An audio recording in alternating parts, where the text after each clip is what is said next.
आशान्वित हुआ मैं ये बात सुन के। तो अब हम इससे पहले के प्रश्नों पर चलें, तो मैं ओमेन जी के पास एक बार फिर जाऊंगा। आप भी अपने कोई कंक्लूडिंग रिमार्क्स हो तो वो दे दें। मैं कमेंट्स देख रहा था सर, तो काफी लोग कह रहे हैं कि हम इस प्रयास में कैसे सहायता कर सकते हैं, तो घूम फिर के बात वहीं आती, क्योंकि मैं तो फंड कलेक्टर हूँ। मैं तो सिर्फ निमित्तेकम के लिए नहीं, अब तो मैं पूरा धर्मांश फाउंडेशन, अब हम संजय सर आप जैसे मित्रों की प्रार्थनाओं से, स्वामी विज्ञानानंद जी के साथ में और माँ भगवती के आशीर्वाद से धर्मांश फाउंडेशन ऑफ इंडिया हम खड़ा कर चुके हैं, जो कि जेनेरिक सेंट्रल कॉर्पस फंड होगा, जिसमें पूरे विश्व में हिंदू समाज को जहां धन की आवश्यकता होगी, वो धन धर्मांश फाउंडेशन ऑफ इंडिया उनको देगा। तो एक छोटा सा उदाहरण से भी बात स्पष्ट करूं, पाकिस्तान में बसे 1 करोड़ हिंदू जो हैं, अब उनमें 90 लाख जो हैं वो गरीबी रेखा के नीचे हैं। वो अधिकतर उनमें से बॉन्डेड लेबर्स हैं, बेकार करते हैं। जो हम मूवीज में देखते हैं कि 18वीं 19वीं शताब्दी में एक तहखाने के अंदर लकड़ी की जेल टाइप बना के रखा जाता है, आज लाखों हिंदू पुरुष स्त्रियां इस तरह सिंध के वडेरों के यहाँ जेलों में रखे जाते हैं। उनकी उन ह्यूमन राइट की तो बात छोड़े, उनको तो सब ह्यूमन मैनिमल्स की तरह रखे जाते हैं। वो उन जिनकी जिनकी जिनकी बनावट ह्यूमन बींग्स जैसी है, लेकिन रहना सहना उनका जानवरों जैसा है। अब उस व्यक्ति से ये अपेक्षा करना, पर फिर भी वो हिंदू बना हुआ है, आप आश्चर्य देखें, और जो जो चमत्कार है वो, उस व्यक्ति से ये अपेक्षा करना कि वो 1,000 किलोमीटर की यात्रा करके रावलपिंडी जाएगा, ऐसे 4-5 वो दौरे करेगा और जाकर के अपना एक पासपोर्ट बनवा लेगा और वहां जाकर हिंदुस्तान की एम्बेसी में वीजा भी लगवा लेगा। ये कुछ थोड़ा ज्यादा हो जाता है। हमें लिटरली उसका उंगली पकड़ के उसको वहां से निकाल के और रावलपिंडी लाके उसके वीजा बनवा के उसकी ट्रैवलिंग कॉस्ट तक देनी पड़ेगी। तो हम लोगों ने अपने ऑफिस में कैलकुलेट किया था एक दिन, मैं अपने पाकिस्तानी हिंदू भाइयों से पूछ रहा था, मैंने कहा तुम्हारे हिसाब से क्या खर्चा निकलेगा एक आदमी को निकालने का।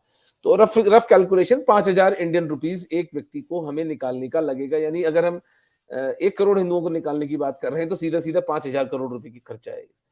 इतना तो करना ही आवश्यकता पड़ेगी, क्योंकि बहुत से इनमें से धनी हिंदू हैं, जो दाल और चीनी के व्यापारी, जो अपर क्लास हिंदू हैं, जैसे कि बनिए हैं, पुष्करना ब्राह्मण है, राजपूत सोडा राजपूत हैं, वो लोग दुबई चले जाते हैं, कोई ऑस्ट्रेलिया जा रहा है, कोई अमेरिका जा रहा है, सब निकल रहे हैं वहां से। ये जो पीछे छूट गए बेकार वाले हिंदू, इनको हमें निकालना है, और उसके लिए हमें धन की आवश्यकता होती है। nimittekam.org NIMITTEKAM.org हमारी वेबसाइट है, वहां जाके हमें धर्मांश दे। एक एक पैसे का जो खर्चा हुआ है, जो पैसा आया है, उसका अकाउंटिंग हमने अपनी वेबसाइट पे कर रखी है। उसमें कहीं कोई फाइनेंशियल हाइजीन, फाइनेंशियल क्लैरिटी हमारी बिल्कुल अनकॉम्प्रोमाइज्ड है। अंतिम बात इस विषय पर, हमें ये पता है कि हम 1 करोड़ हिंदुओं को भारत नहीं ला सकते, उसकी सिंपली हमारे पास में लॉजिस्टिक्स ही नहीं है। तो हमने जो प्रयास कर रहे हैं कि हमें जब रेफ्यूजी स्टेटस मिल जाता है, तो हम Canada, America, Europe, New Zealand, Australia, even African countries के अंदर हम इनको भेजना चाहते हैं, जहां पर कि 100-200, 500, 1000, 2,000 के पॉकेट्स में अगर ये चले जाते हैं, तो हमारा जो है वो मिशन बहुत आसान हो जाएगा, क्योंकि 1 करोड़ हिंदुओं को यहाँ लाना थोड़ा कठिन है। और इस प्रयास के अंदर इंटरनेशनल लॉबिंग होगी, इंटरनेशनल फर्म्स हमको हायर करनी पड़ेगी। अगेन उसमें इतने हजारों डॉलर्स का खर्चा है, डॉलर्स के अंदर खर्चा करना पड़ता है, वो पता नहीं मुझे पैसा कहाँ से आएगा। बहुत से हिंदू हमें पैसा देने को तैयार है, बहुत से हिंदू हमें पैसा दे भी रहे हैं, लेकिन जो इस वक्त मैं कमेंट्स के अंदर पढ़ रहा हूँ कि आप अगर हमें फंड्स देते हैं, तो वो सारे के सारे इन एक पाकिस्तानी हिंदू को बचाने का जो 5,000 का खर्चा है, उसमें वो काम आएगा। ये मेरे इसकी बस इस विषय चलते पर। चलते एक प्रश्न मैं पूछ लूं। अभी तक सर, आपके हिसाब से स्वतंत्रता या 1950 का जो लियाकत नेहरू पैक्ट था, तो ये पश्चिमी पाकिस्तान से कितने हिंदू आकर भारत की नागरिकता ले पाए होंगे? एक अंदाजा मेरे बता दें। ख्याल से जी, सैकड़ों मैं देना साल। चाहूंगा इसका उत्तर सर। जी जी।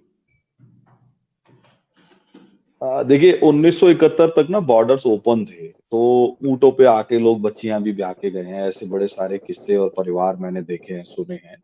कोई डेटा नहीं था। 1971 की लड़ाई के बाद बॉर्डर भी फेंस हो गए और सिस्टम बड़ा स्ट्रिक्ट हो गया, तो सबसे बड़ा मास माइग्रेशन तो 1971 की लड़ाई में देखने को मिलता है कि सिंध छाछरों में 55 किलोमीटर भारतीय आर्मी चली गई थी और छाछरो रेड उसको कहते हैं। 93,000 हिंदू पैदल चल के इंडियन आर्मी के शेल्टर में भारत में आ गए थे, जिसके लिए मिसेस इंदिरा गांधी लिख के दे आई थी कि ये पाक नेटिव्स हैं और हम इनको वापस भेजेंगे। तो उन लोगों ने 23 दिन तक 21 नेताओं ने, अलग अलग जाति समाज के हिंदुओं ने जोधपुर में आमरण अनशन किया। फिर इंदिरा गांधी जी को झुकना पड़ा और वो लोग भारत में रह गए। ये सबसे बड़ा मास माइग्रेशन है। डेटा पे अगर आप बात करें तो उसके बाद से अब तक 1 लाख से अधिक का डेटा मैंने बहुत खंगाला है, पूरे भारतवर्ष में मिला नहीं है। जैसे जो बड़ा बैकलॉग था उसको क्लियर करने के लिए 2004 में पात्र लोगों को नागरिकता दी गई, तो पूरे भारत में कुल 17,000 नागरिकताएं हुई थी पश्चिमी पाकिस्तान से आए हुए हिंदू सिखों की। और ये जो राजनाथ सिंह जी ने विंडो ओपन किया, पर चूंकि ये कॉम्प्लेक्स प्रोसेस चल रहा है पुराना वाला, उसमें कठिनाई बहुत आती है, तो ज्यादातर लोग पात्रता ग्रहण नहीं कर पाते हैं। तो उसमें पूरे भारत में अभी तक कुछ 12,000 नागरिकताएं हुई है पिछले 3-4 सालों में। 37,000 लोग एलिजिबल हैं, ये मैं आपको अब बता रहा हूँ।